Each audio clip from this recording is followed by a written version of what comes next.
All right, Michelle, you're live. Okay. Hello, everybody. Welcome to this week's edition to Let's Talk, right? Let's Talk.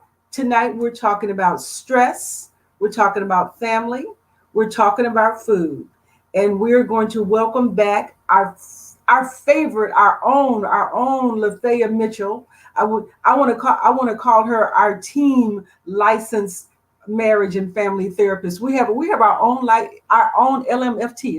Is that the right initial LMFT? So we have our own. We have a signature. So she's going to be coming up. We're going to continue our conversation. We're going to continue our conversation about the connections between stress, family, and food, and how to better manage them so that we can live fuller, healthier, happier lives. But I just wanted, for those of you who are joining us for the first time and you're not familiar with Let's Talk, you don't know who I am, who is she, what is she talking about? My name is Michelle Petties, and I am an author. I have a book coming out, Leaving Large, a food addict's memoir, how I won a 40-year battle over obesity, right? A 40-year battle over obesity, because in my lifetime, I have gained and lost over 700 pounds. I used to be over 260 pounds. And when I turned 60, I made a decision to change my life. Right? I made a decision that changed my life. I was a yo-yo dieter. I was a food addict, right? I was a sugar addict, and I could never figure out how to get a handle on that, how to manage that. Because I tried everything. I tried the protein powders, I tried the cookies, I tried the low carbs, tried everything. But it wasn't until I started focusing on why I was eating, what I was eating, that I started focusing on those things that were beyond the plate and behind the plate, that things started to make a difference for me. And so that is why we're here tonight. That's why we're having this discussion, because it is the things that we deal in our environment every day in and day out, that impact and affect how we manage what's on the plate. It's e- it's everyday situations, right? So I mean, if we could all go off to an island where it was just us, right? Us and some fruits and some vegetables, we could all have the body that we want, right? But we have to deal with family. Lafaya, we have to deal with partners, we have to deal with friends, we have to deal with work, we have to deal with microaggressions, we have to deal with grief, we have to deal with everything in addition to that. And it is our job, it is our work to keep food and eating in its proper perspective, and use skills that we learn here on Let's Talk on how to manage food, and use food for nutrition and nourishment to satisfy hunger, and not for these extraneous things. Because food is not joy, food is not entertainment, food is not activity, food is not companionship, food is not a cure for loneliness. Food is not our friend, right? Our friends are our friends, people are our friends.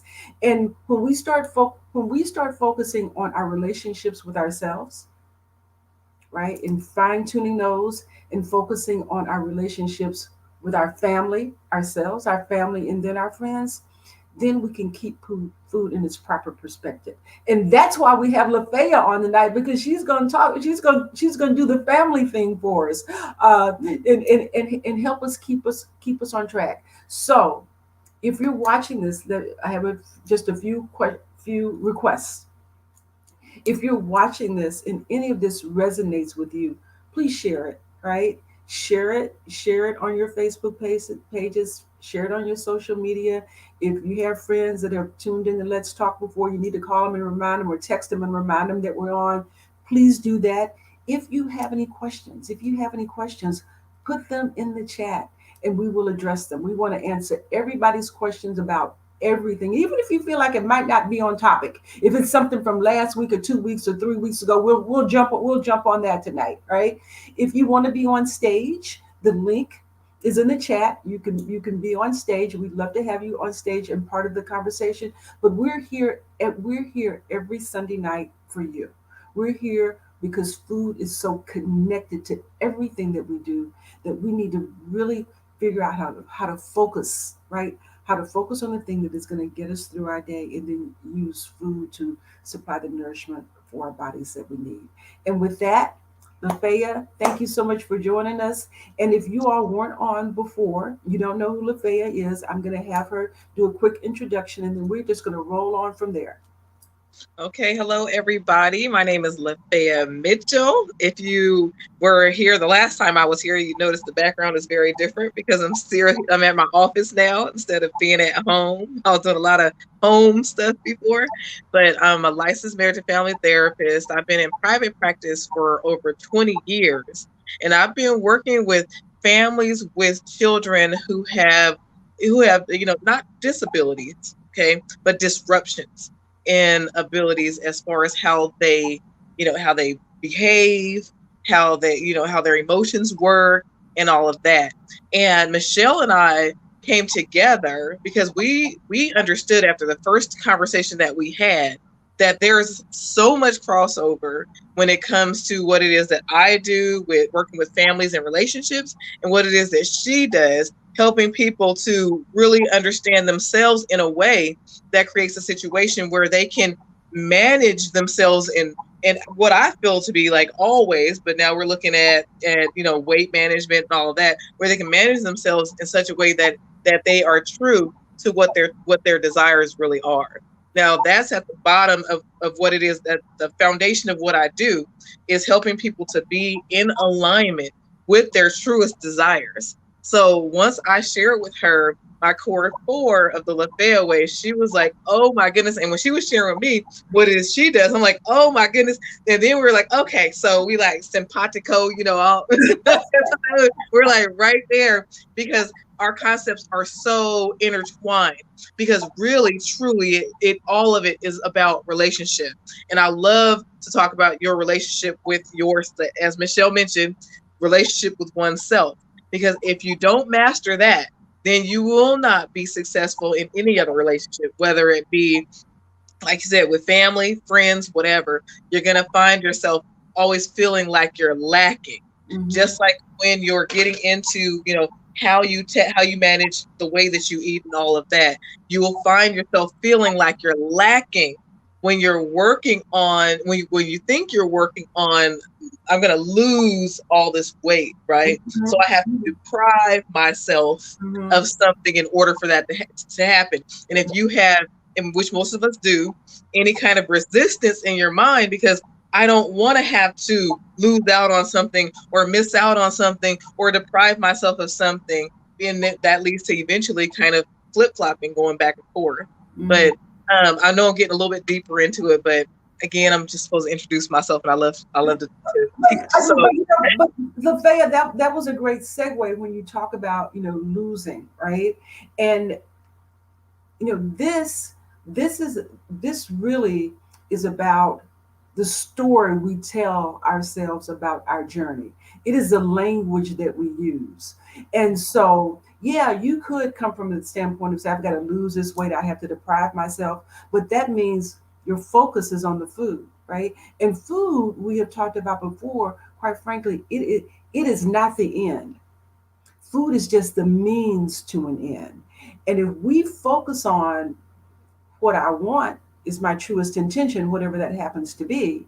If we focus on, I want to show up in the world looking like this, if we focus on, I want my body to look like this, I want to wear this, I want to feel like this, I want to be able to play with my kids, I want to be able to walk up and down the stairs. If we focus on that is what my truest intention is, that is what I want, and then the food becomes a means for me to achieve that, then the choice on what to eat becomes really simple. I mean, yes, it might not necessarily be the easiest thing to do because you're overcoming habits, but the decision, right? The choice, what the path is clear. yes, It's just a matter of moving the roadblocks out of the way, and the roadblocks are the stories, or the stories that we tell ourselves that we grew up with, thinking that we have to manage or use food in a certain way. And I love when we talk about food and family, because quite frankly our first notions our first memories, the first events that we have, the first food experiences that we have are generally with family, with our mothers. And I gotta tell you something. I don't know if we've talked about this before in other conversations. That in this, get ready for this. That saying, a way to a man's heart is through his stomach, right? Mm-hmm. We have Mm-hmm. all heard that, right? And here's the truth beneath that. The first person to feed us generally is our mother. True. And the association that we have with our mother is one of extreme love. You love your mother more than you love anybody. Well, Mm-hmm. your mother is the first person to feed you. And so now we have an association of extreme, profound, deepest love ever with food. And so you are going after to get married, you're trying to marry a man or whatnot, you find out what was the favorite, what was the dish that your mom made you that was your favorite? Oh, it was chicken and dumplings, right? So you become proficient at making chicken and dumplings and you hand them over. Well, when you hand over those chicken and dumplings, yeah, the dude is seeing the chicken and dumplings, but he is feeling his mother, the love he has for his mother in that plate of chicken and dumplings, and then looking at you. That, I Mm-hmm. mean, it is all about the connections. It is how certain things make us feel, and we operate on those feelings. And that dynamic kind of can get skewed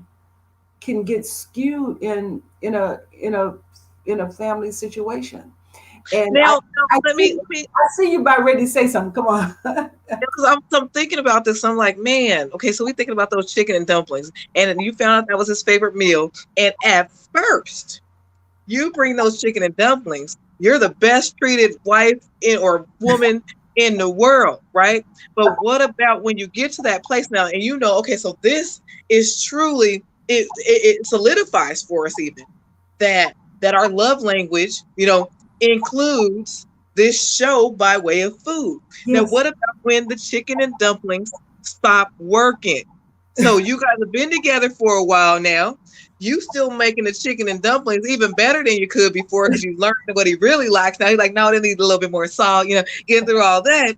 And now, what happens when you get to that place in space where now you're confused because you associated the closeness in your your show, and the closeness in the relationship with his liking, loving that food that you're giving to him. What happens then? Yeah. Then you have to really start taking a look at, okay, what is it that this relationship really needs? Because Yes. that story that I told myself, it misled me. Now it Yes. wasn't, it misled me. So what do I do now? Yeah. Is that question that you start asking yourself, okay, so then we have to start taking a look at what is the real truth? What's the honest truth? Okay. Hmm. It was really never about the food. It never has been with us, right? It's about our ability to relate to another. And all that comes and all that is disrupted by an idea, by the stories that we've been telling ourselves for years. And then when none of that's working out for us anymore, then what? What do we do then? Yeah. Yeah.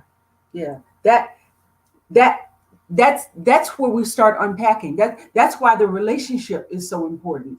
That's why it's important for us to realize that it is never about the food. It is about the story behind the food. And the for in a situation like this, and I bring it up because I get it. I got it from in my career from being in sales all the time, right? From being in sales for so long, you always want to take the clients out to dinner, right? You want to, let's go to lunch, let's get to know each other, and you're doing it over food, right? And here's the thing, is that it is a good thing if you can have a client lunch, you can have a client meal, and you can get to the heart of the matters, right? You can get the heart of the matter over over pleasant meal. But yeah, I experienced many times where people didn't care anything about me. They just wanted to know where we were going to go out to dinner. And I still didn't get the business because they were just using me for a meal. Right. But sometimes here's the magic, if you will, here is that you you approach a client or you approach somebody in your family and you want to get them in a situation that involves food, right? And that's because food is a pleasurable thing, right? And it's kind of the lead. It's like the law, the what do you call it, the loss leader, the loss lead. It's the lead magnet. It's the lead. All right, here I can create some favorable attention with the food. I can get somebody's attention, right? But we just need to be clear that it can be an attention getter. But then once you get the attention, now you got to follow up with the substance. It can't be all the food. It can always be the food. But we use it as a tool because you take this client out. We go to Ruth Chris, and it's like or wherever we go. It's high dollar steakhouse. Oh my God, you feel good, you feel special, right? So now, whenever the client thinks about you, the the hope is they'll get confused. they'll get confused, and that good feeling that they had at that meal and feeling all special and taken care of, some of that will just fall on you, and they'll take your phone call, or they'll answer your email, or they'll answer your text. And it's the same, and it is the same thing in our family relationships, in our dating, for sure in our dating relationships, right? When we're going out and recording, and you're like, well, let's go somewhere so that I can make him feel special, or I can make her feel special, or we can feel special together, because now we're at this place that has a really nice view. They've got all this special food, right? Or the special wine, or it's on some the critics list. Everybody's trying to get in it, and so all the feelings are focused on that thing. But what would happen is we're talking about Alethea, if we just took a shift from that, right? And it, that didn't become important. We weren't putting so much energy and effort into the the trappings, but it was just okay. Let's just sit down and have a conversation face to face. That can we let's go for a walk. I mean, you can get somebody, with the fancy meal or whatnot, but afterwards, now you're set up to go, walking around the lake or walking around the park, and then having a conversation because things have been, I don't know, the door has been opened, for lack of a better word. Now, now I'm thinking that as you were speaking, I'm thinking that one of the key questions so that we don't get trapped Mm-hmm. in kind of what we thought was supposed to be, or actually, this is not even a thought. We're just acting this thing out. So we say the stories that we tell ourselves, but to be perfectly honest, because that internal story going on is food and love, food and like, food and, those kind of things, food and pleasure, right? Food Mm-hmm. and trust, right? Those kind of things. But I'm thinking about, what do you do when you start telling yourself, I'm going to respond in alignment with what my truest intentions are? How do I do that? Okay. One way that I think that we can start to do that, even when we're in business relationships and we think we have to go out to eat for all those, Mm-hmm. is when we're going to do something, going to make a move. It's about starting to ask ourselves this question first. Is this activity in alignment with my long-term goals? Yeah. Okay. Yeah. So is this activity. So when you're out with, say, associates or, business prospects or whatever, is this taking them out to Ruth Chris, whatever, high-end steakhouse or whatever, is this activity going to help me obtain my long-term goal? Mm-hmm. Or will there be more to this? Okay. Mm-hmm. Will there be more that I need to bring? And if we find that there's more, then we bring the more often before we think about things like, expensive, we could bring a cheese platter Mm-hmm. Uh-huh. and and the great conversation or the showing the value in what it is that we Mhm. bring and all that with us. Mhm. Just like it's even in your other relationships. Is this going to help me reach whatever my foundational core ultimate goal is in this relationship? Mhm. So, and if you're looking at it and it's the chicken and dumplings or whatever, right? And it's their favorite. Is this going to sustain it? Or Right. do I need to bring with this Right. something Yes. else? Yes. Right? And Yes. if I can bring something else, then now I can start to make the shift Yes. into something else first. Yeah, that is beautiful. That is beautiful. That to use the I guess the food, if you want to use it as a tool, along with the substance, bring them together, and then just transition to the substance where the substance is elevated, where this, and that is so important. And I you you bringing this up reminds me of my own situation when I was at the beginning part of my process. I had lost weight and I was gaining it back, and I was just stressed that I was gaining it back. And I had been gotten involved with my current sweetie. We've been together 7, 8 years now. I don't even know how long it's been. I think it's been 8, but but anyway, um, I had just gotten involved with him, and he's a chef, right? He is a classically trained chef. That is his talent. That is his gift to the world. And we spent so much time in our beginning relationship going out to dinner, and I thought I was making good choices, and I was still exercising, trying to exercise, but we were doing more eating than I could exercise, right? And and then he started cooking for me. And he started cooking these wonderful meals for me because we'd going to the grocery store was like going on a date, because we would go up and down the aisles looking at all the food. Then we go to the wine store. I mean, it was an all day thing to go to the market, go to the store, and then go get wine, and then come home and cook. I mean, that would be all day long, and it was lovely because I would sit there with a bottle of wine at the table and watch him in the kitchen, and we just pass the time, have a lovely time together, and things started looking crazy, and I was like bursting out of clothes, and I was upset about it. And when I finally made a decision that I couldn't continue down this road, at first I didn't even tell him.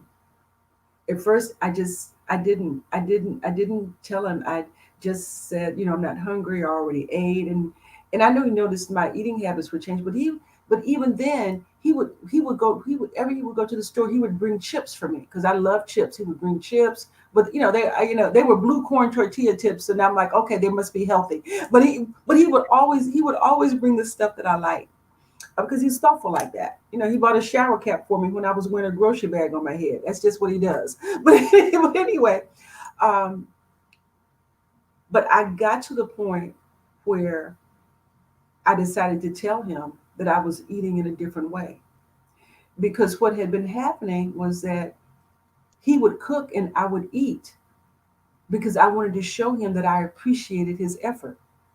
And he cooked because I showed him that I appreciated his effort, right? So it was just a cycle that was perpetuating itself.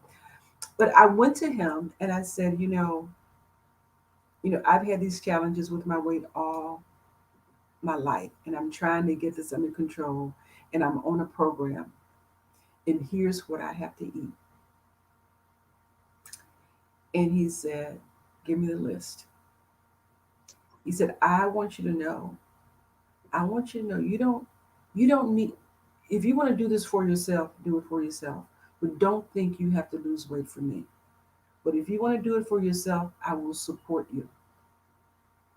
So I gave him my food list. And from that point forward, he followed that food list for me. I wasn't, telling him I already ate. He was able to honor me in his talent, support what I was trying to do. And and we just shifted. We did it, it just shifted. And in this whole process, we have to be open to change. We have to be open to change, and we have to trust people. We have to trust the people in our circle. So now I have to say, there's something pivotally important, and trust. That's it. That's it. There's something pivotally important that you brought into the whole thing. The thing that was made everything for you and your guy silent. Okay, it was you brought in the truth, the real truth. See, there are, like I said, there are stories that we'll tell ourselves, or we'll have our old story, right? And sometimes I'll say there are mistruths that we tell ourselves, like, and it's not based in anything logical either. It's Mhm. purely emotional, like, oh my goodness, if I don't eat this food, he won't think I appreciate him. Now the interesting part is that our minds will try to tell us that, but if we finally manage to get that particular thought out of our mouths to be heard, even by ourselves, it would almost be like, what are you talking about? It's almost like you have to treat your own thoughts Yes. you Uh-huh. would someone else trying to tell you the same thing. Yes. Like if someone outside of you were to come in and tell you, oh, girl, yeah, if you don't eat his food, he will drop you so fast, right? Somebody came to you telling you that, you'd be Mhm. about ready to kick them out of wherever it is you are, right? But when our own minds tell us that, we don't challenge that as the ridiculousness that it is. Right. Now, when we start to learn how to challenge some of these thoughts, and even it's really creating a way of separation between yourself and them, because we are not our thoughts. I Mhm. think there's a book out there called "We Are Not Our Thoughts." Okay, Okay. and so if we learn how to separate ourselves from that and say, okay, what would I say if somebody else, like, especially in a situation where we're upset by the situation, we're Mhm. uncomfortable with Mhm. a loved one by the situation. If we start to take those thoughts that are causing us to stay in this discomfort and say, what would I say if another person were saying that to me? Then that's a powerful Mhm. tool, Yes. powerful gift to give to ourselves. And that'll help us, because then when we finally do speak out and say, hey, this is what I'm doing now, Mhm. then we get to see the real truth come out of them, which Mhm. is, there for you. I'm there for you because we're together. Mhm. I'm not there for you because you eat my food. Right. Yes. And so what you're saying is like you have to be like step outside of yourself. Almost like treat yourself like you're a separate person and give your own self your own advice and follow it. So I love that. But I do have a question.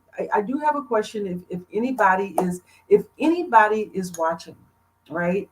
If you have ever had a situation where um, you change the food dynamic in a family situation. Like I remember when I was in college and I went home and I told my family that I didn't eat pork anymore. And I'm from the South, and my grandparents raised pigs and hogs and all. We were some bacon eating people, bacon and pork chops. And when I went home and said that I don't eat pork anymore, what a stir that caused. And then when I said I didn't eat beef anymore, and even now we had somebody on a couple of weeks ago who decided that she was going to go vegan, and as soon as she decided to go vegan, something came up, right? Where she was out with clients and everybody, no, knew she was the only vegan at the table. So I would love to hear if there's anybody that's watching that has found themselves in a situation where their food scenario is challenged. Even if you're allergic, right?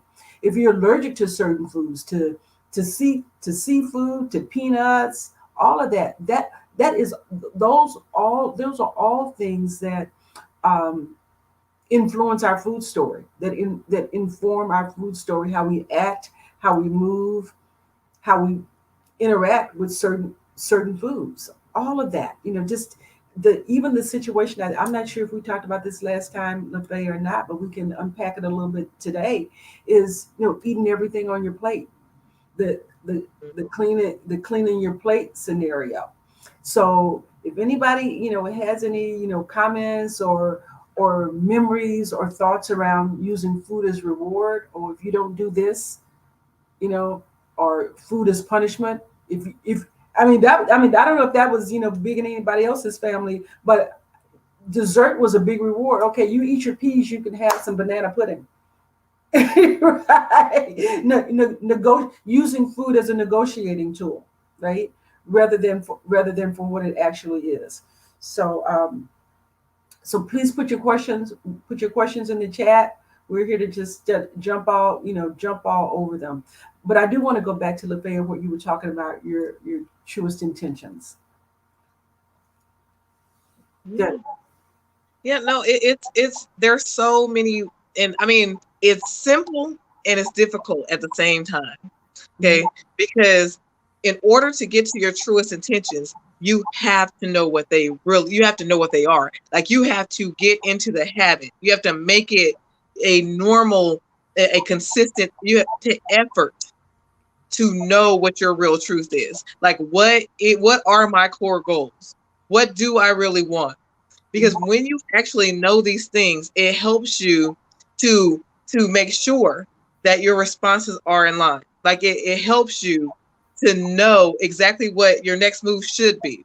It's better to be proactive, to know that, okay, this is my plan for today before we go out, because we know how, especially issues around food, we know how this works. We Mhm. know that it can be tough with family. When you go in, I did the same thing, by the way.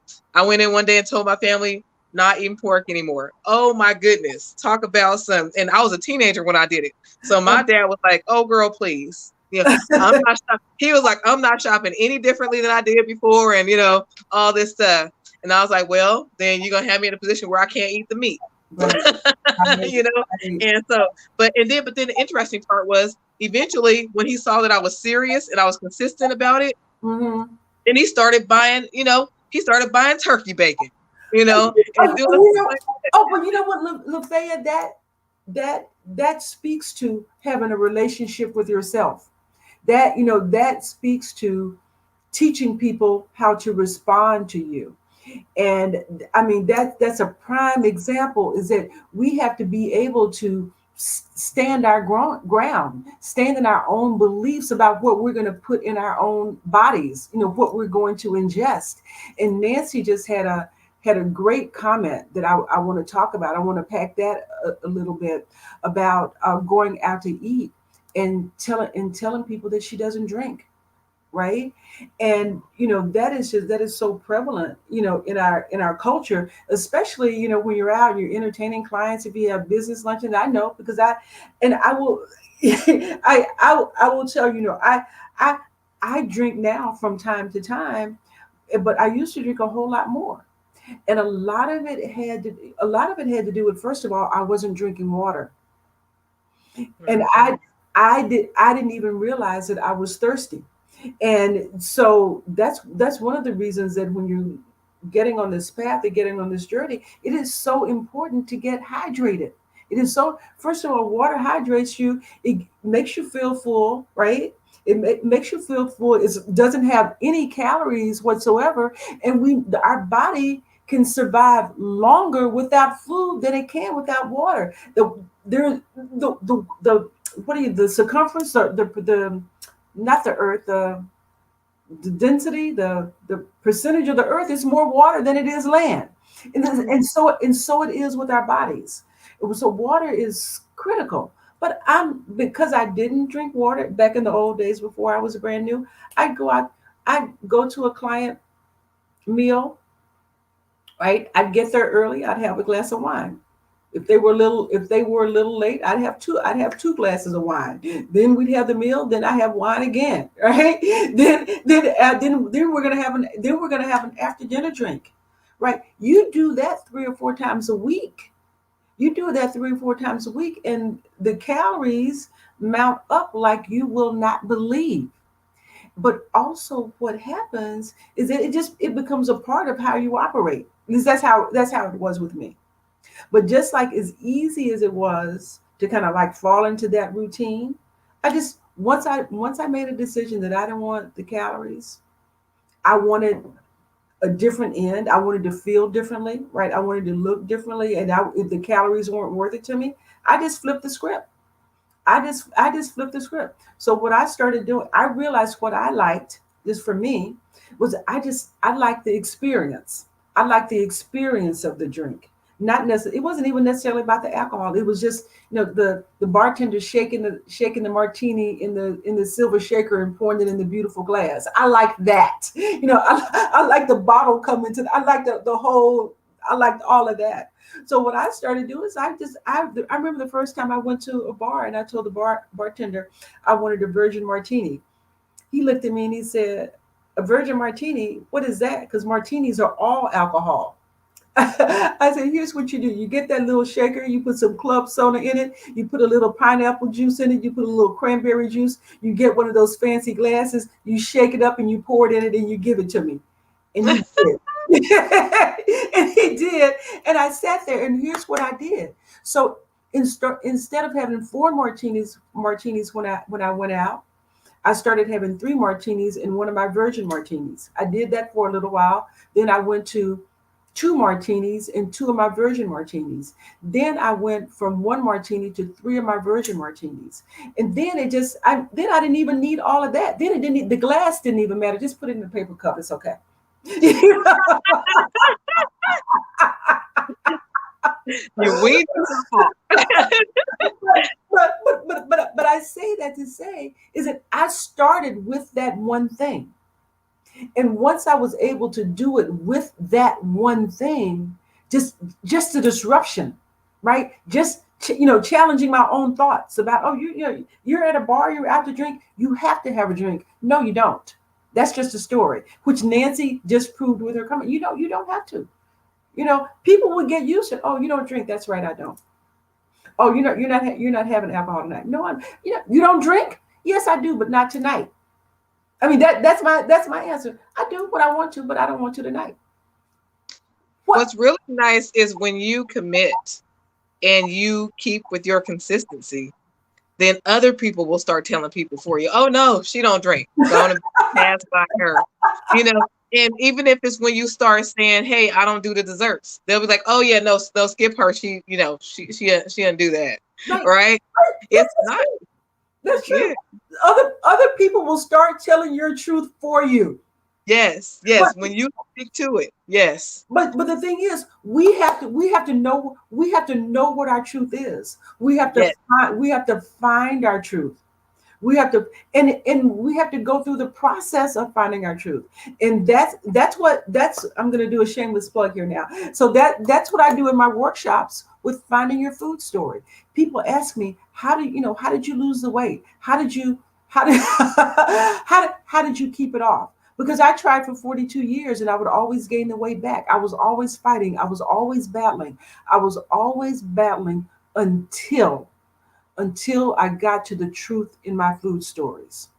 And once I unpacked the food stories and got to that thing behind the food, that story beyond the food, because it's not about the food, it's about the story. Once I got to the story, then whenever, no matter what, it is for me, that you can use whatever program you want. Whether it's Weight Watchers, whether it's Jenny Craig, whether it's Nutrisystem, when you're going through a system a program that requires you to change what you are currently doing, you are going to come up with resistance. And if you try to go directly to the food, to directly on the plate, it is going to be more difficult. You're always going to be fighting. It's always going to be a struggle until you unpack the story. It's when you unpack the story, then you can manage the program with ease. And that's what I teach people how to do.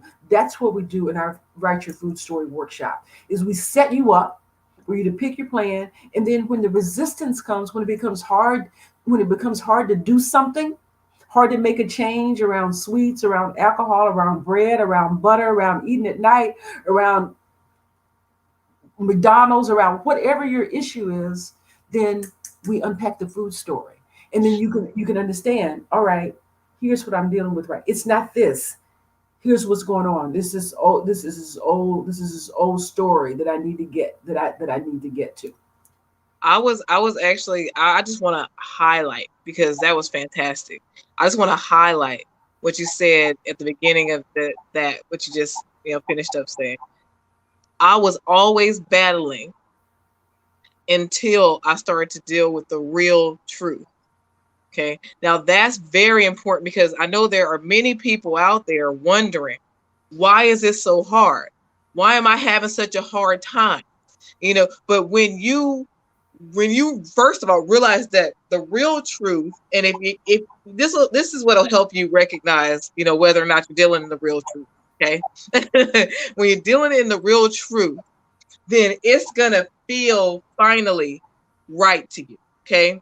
This is what I truly want right here. Not a I need to cut this many calories or all that has its value, right? I need to cut this many calories. You will not be helped long term knowing how many calories you need to cut. You will not be helped long term knowing what types of foods you should be eating.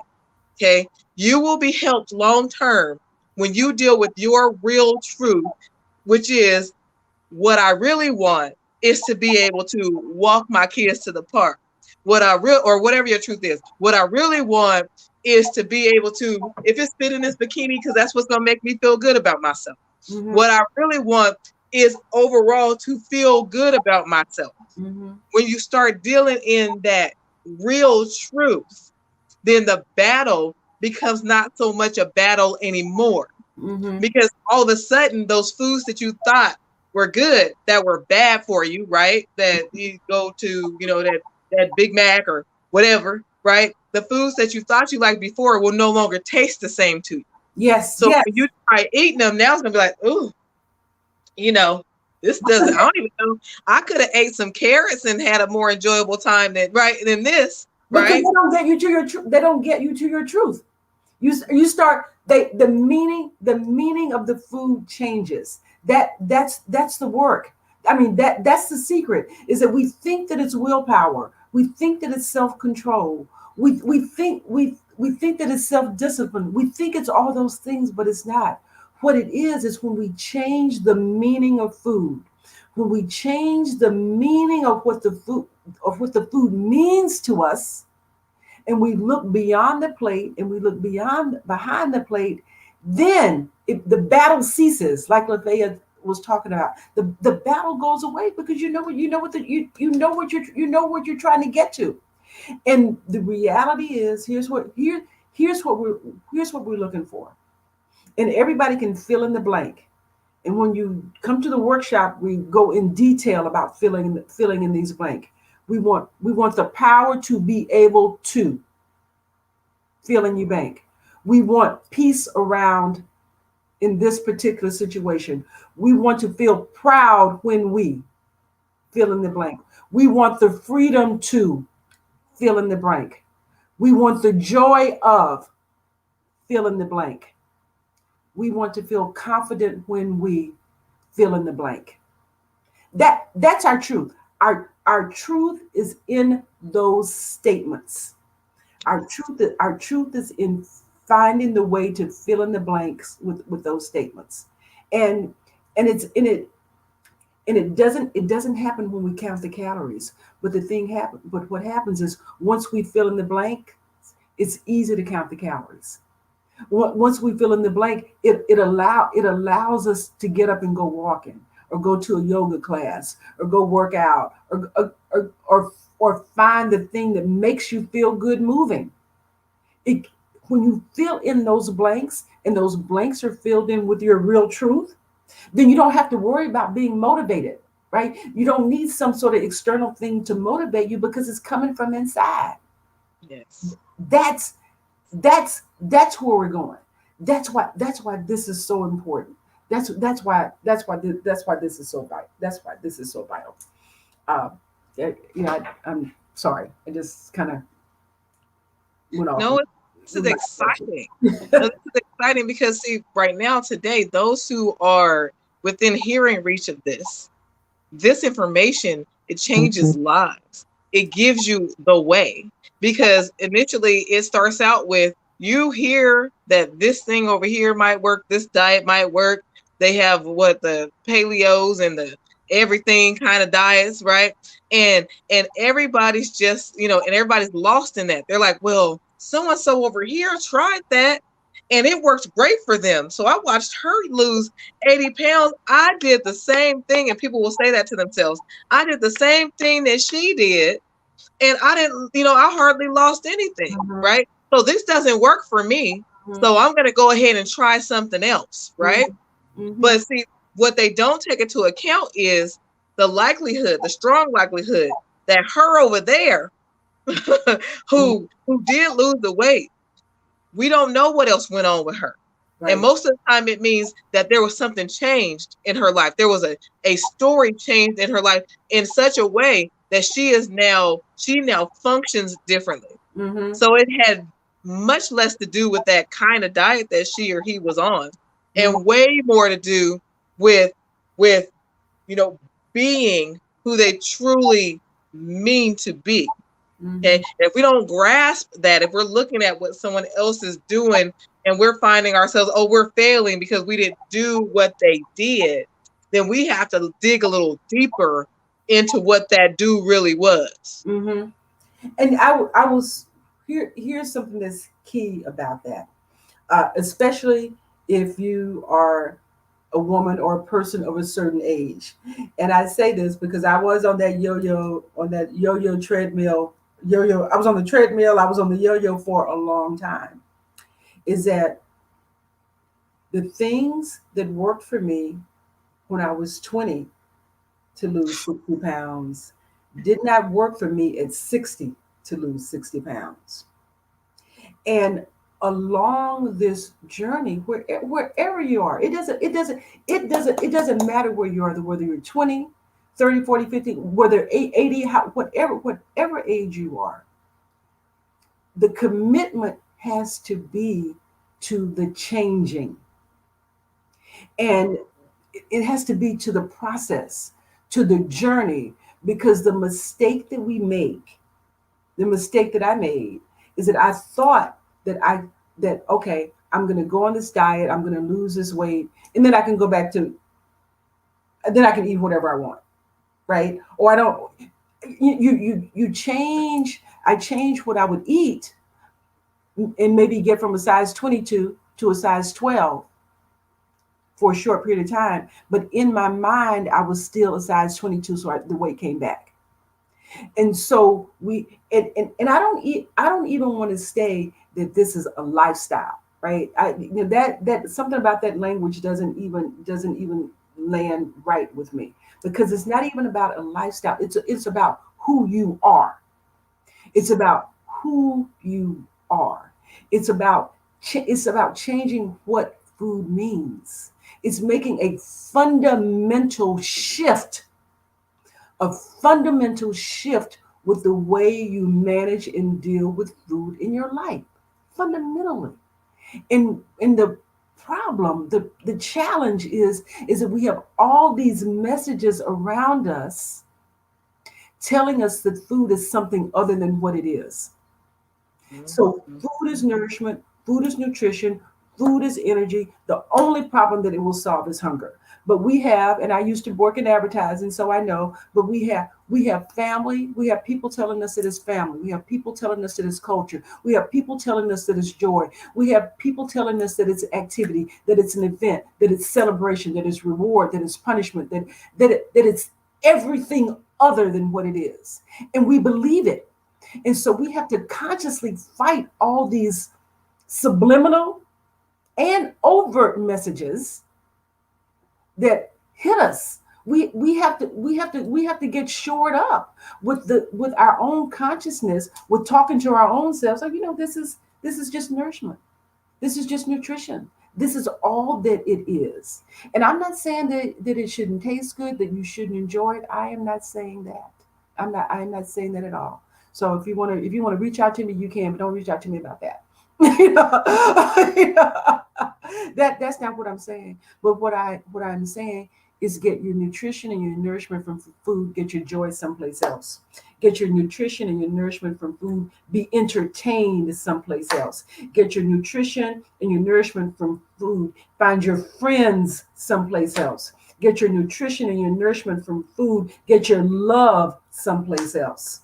Get everything else someplace else. And then that's when family steps in. That's when relationships steps in. That's when we can be authentic. That's when we can be authentic. Because when we're in a place of hurting, and we're going to the ice cream, right? Oh, all that does is prolong it. So if we're in a place of hurting, then we need to reach out. We need to reach out to our friends. We reach out to our family, so they can give us comfort that we can't get in the bottle that we can't get with the blue bunny. The blue bunny won't give that to us. So that's the power of this. And then when we reach out to our friends and our family with our true joy, with where we are, if we're in pain, we're in joy. When we reach out and make like an emotional connection, what that does is that makes our relationship makes our relationship stronger. Our relationships get stronger with the people in our life when we when we connect with them on an authentic level. And if we are using food for all these other things, it is blocking our authenticity. That's right. That's right. No, that's awesome. I that is so that's the mic drop moment right there. Okay. But that's some isn't that the moment we all want to live in?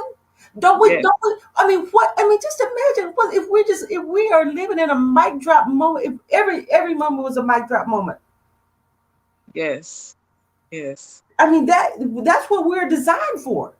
We are designed to live high like that, right? Yes. Now we were. It's so interesting how we'll move ourselves out of where we truly, and this is a want, you guys, where we truly want to be. We'll move ourselves out of alignment from the place that we truly want to be by way of the stories that we will tell ourselves, that if we in the stories, and let's talk about some of the thoughts and the lies that come along with them, and then we will actually entertain those lies and treat them as our truths. Mm-hmm. Okay.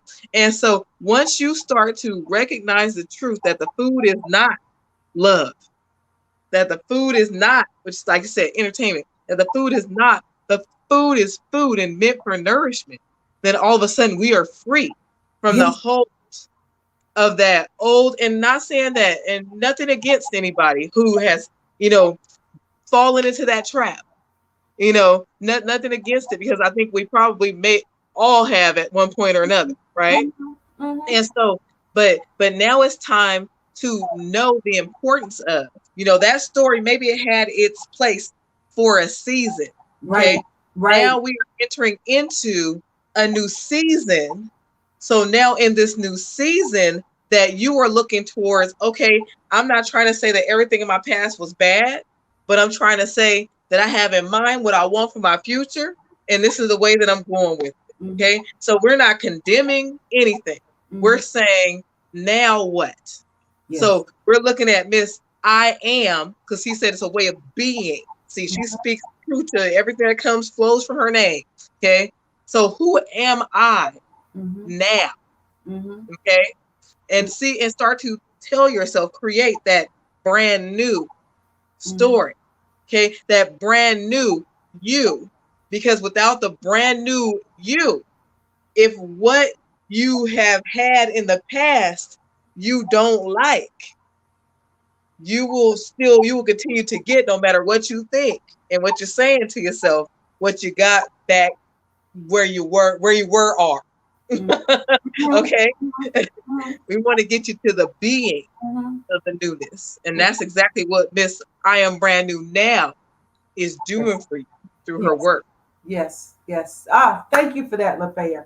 All right, so we are coming up to the end of the hour, and before we still have some time though, and I really want to talk about just really quickly about what to say, right? Because in in doing things differently, right? It's easy to say do something differently, make a change, but sometimes we need the language. We need to know what to say, because there's this fear of like, yeah, I mean, it was hard when I went home and said, yeah, yeah, I'm not eating pork. you know, you know, it was hard. Like I told you, tell my sweetie, I please, I don't want to eat this anymore. So part of our resistance, and I think that makes it difficult, is we don't always, we're afraid of what the response is going to be, and we don't know what to say in a way that is going to get us through it. Get us through it. And I know, Lafaya, you have some really beautiful language that you use that I would just love for you to share. I love it every time you share this language. Okay, so that's some of my favorite stuff to do. First I have to preface it with this. Okay. Before what you say is how you feel as yourself. There has to be an internal change that happens in you before the language even matters.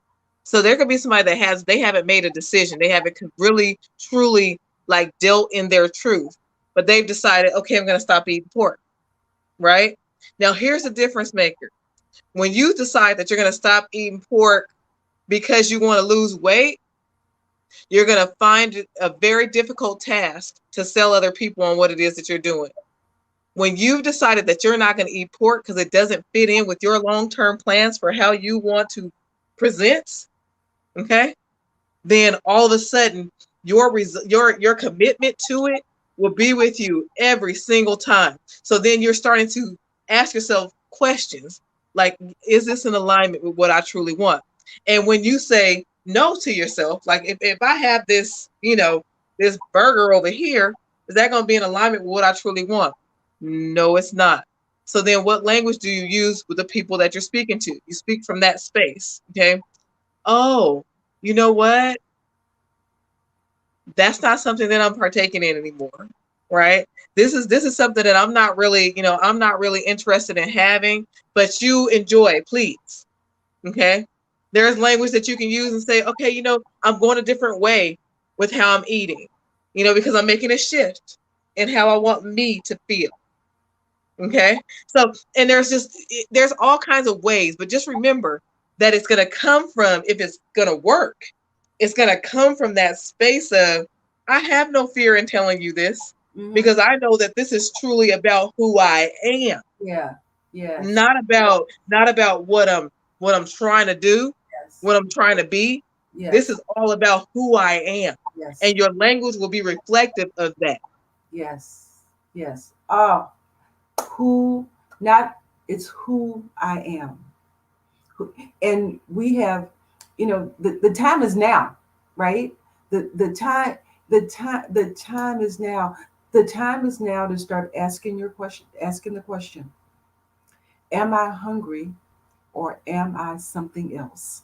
Mm. The time is now to ask the question, am I hungry or am I something else? And if it's that something else, then support that something else, solve that something else, address that something else. And then when you're hungry, then you can eat in peace. Then the next question to ask yourself now, why this particular food now? Why this? Why now? You ask yourself those two questions every time you put something in your mouth and you're on the road to unlocking your food stories for yourself. But if you want some support, you want me to help you, just reach out to me at iambrandnewnow@gmail.com. You can join the Facebook group, I Am Brand New Now. You can download a free chapter of leavinglarge.com and even see what a food story is, leavinglarge.com. You can follow us on YouTube. You may be watching on YouTube right now. You can follow me on Instagram. I Am Brand New Now. You can check out Lafaya. Lafaya, I want you to give your websites. I want people to be able to find you and get some more of your Lafaya Ways stuff. That's why we're here tonight, because we want to get filled up with that.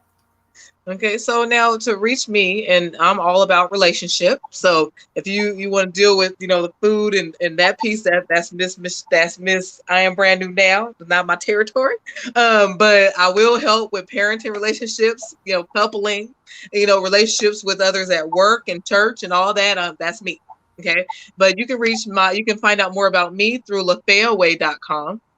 And my first name is spelled on there, so yeah, you don't have to figure it out. But LafayaWay.com, you can reach me through YouTube at youtube.com/LafayaWay.